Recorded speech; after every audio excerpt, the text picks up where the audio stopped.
안녕하세요, 인사이트 IT입니다. 사전 구매한 갤럭시 S26 울트라가 도착했습니다. 색깔을 고민하느라 최종 선택이 늦어져서 좀 늦게 받게 되었는데요. 오늘은 간단하게 언박싱 후 첫인상을 말씀드려 보도록 할게요. 제가 고심 끝에 고른 컬러는 화이트인데요. 원래 좀 더 상쾌하고 가벼운 느낌의 스카이 블루를 사려고 하다가 색있는 케이스를 씌웠을 때 후면에 카메라 범프가 파란색이면 안 어울릴 것 같아서 그냥 무난한 흰색으로 최종 변경했습니다. 구성품으로는 유심핀이 들어있고요. 간단 설명서와 USB C2C 케이블이 들어있습니다. 본체를 꺼내서 만져보니 상당히 예쁘네요. 누런빛이 도는 크림 화이트가 아니라 세련된 무광의 백색이라서 마음에 듭니다. 앞면에는 기기 보호용 검은색 필름이 붙어 있었고요. 사이드면은 일반적인 알루미늄 컬러로 마감되어 있네요. S25 울트라는 티타늄 합금이었는데 S26 울트라부터 다시 암호 알루미늄으로 돌아왔어요. 고급감은 떨어질 수 있지만 총 무게는 더 가벼워졌으니 저는 만족합니다. 디스플레이에 먼지가 붙기 전에 필름부터 붙이고 시작하겠습니다. 저는 최대한 얇고 가벼운 게 좋아서 PET 보호 필름을 골랐어요. 붙이는데 난이도가 조금 있지만 가격도 6,000원대로 저렴하고 한 번에 2장을 주니까 한 번은 실패한다고 생각하고 하면 편하더라고요. 먼저 밑에 USB-C 충전 단자에 위치 고정을 위한 아답터를 끼워주고요.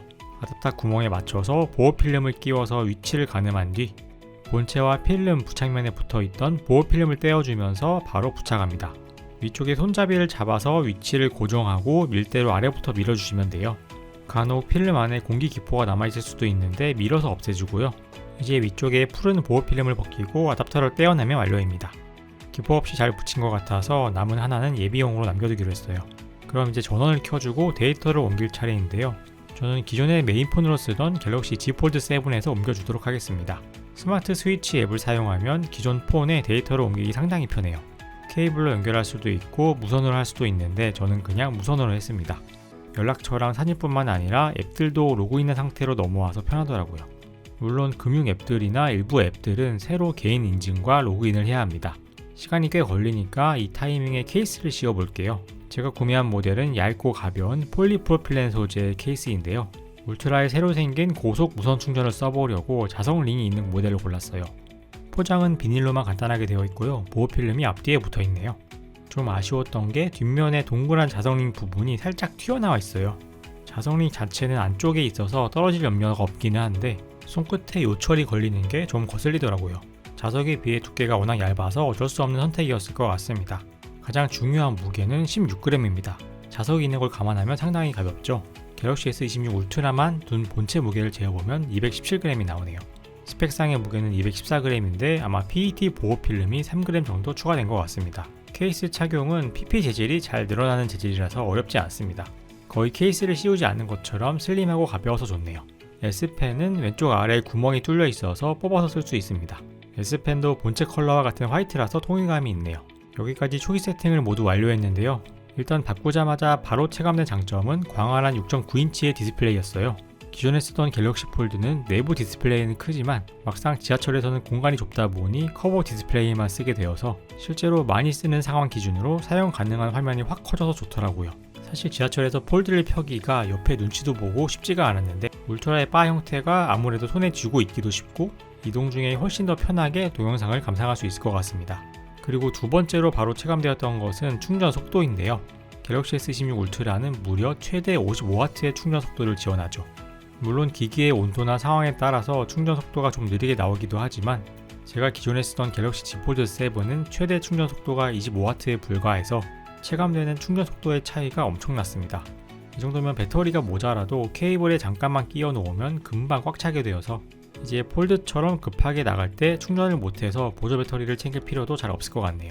세 번째로 느낀 장점은 프라이버시 디스플레이입니다. 이거를 전체 화면에 바로 적용할 수도 있고요. 특정 앱을 실행할 때에만 적용되도록 할 수도 있습니다. 그리고 알림창의 윈도우에만 따로 적용하는 것도 가능하고요. 실행하면은 신기하게도 옆이나 위로 조금만 각도가 틀어지면 화면이 잘 안 보입니다. 출퇴근길 만원 지하철에서 스마트폰을 보면 괜히 옆에 시선이 불편했는데요. 이걸 켜고 타면 옆 사람의 시선 걱정은 안 해도 될 것 같습니다. 보안이 중요한 금융 관련 앱을 볼 때 해두는 것도 괜찮을 것 같아요.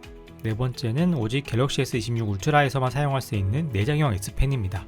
S펜이 있어도 사실 매일 쓰지는 않지만 가끔씩 쓸 일이 생기는데요. 요새 갤럭시 탭 S는 S펜을 부착하는 홀더가 사라져서 잘 안 챙겨 다니게 되는데 S26 울트라는 따로 보관할 필요 없이 내장형 방식으로 함께 휴대할 수 있어서 필요할 때 쓱 꺼내서 쓰기에 좋습니다. 특히 캡처를 한 뒤에 동그라미나 밑줄을 그어서 표시를 해줄 때 유용했어요. 다섯 번째는 한 단계 더 진보한 카메라 시스템입니다. 일단 가장 많이 쓰는 메인 광각 카메라의 조리개 밝기가 더 밝아졌죠. 조리개가 f1.7에서 f1.4로 상당히 많이 밝아졌는데 덕분에 야간에 실내에서 찍은 사진도 화질이 더 깨끗해졌고 배경 흐림 효과도 더 강력해졌습니다. 그리고 고배율 줌을 담당하는 5배 줌 렌즈도 f3.4에서 f2.9로 많이 밝아졌어요. 덕분에 실내에서 5배 줌으로 사진을 찍어도 깨끗한 품질을 얻을 수 있었어요. 여기에 액션캠에서 주로 쓰이던 수평 고정 슈퍼스테디까지 추가되어서 다양한 영상 촬영 상황에 대응할 수 있게 되었습니다. 제가 S25 시리즈를 쓰다가 폴드7으로 넘어갈 때에는 카메라 성능 차이를 별로 못 느꼈었는데 폴드7에서 S26 울트라로 오니까 제법 성능 차이가 느껴지네요. 여기까지 갤럭시 S26 울트라를 언박싱하고 며칠 사용해본 후기를 정리했어요. 더 자세한 비교 후기는 더 사용해보면서 다시 정리해볼 예정이고 추가로 구매한 갤럭시 S26 울트라용 액세서리들도 실제로 사용해본 뒤 추천할 제품들만 골라서 영상 만들어보도록 할게요. 실제 사용자 관점에 솔직한 후기가 도움이 되셨다면 채널 구독 부탁드리고요. 저는 인사이트 IT였습니다. 오늘도 시청해주신 여러분 감사드립니다.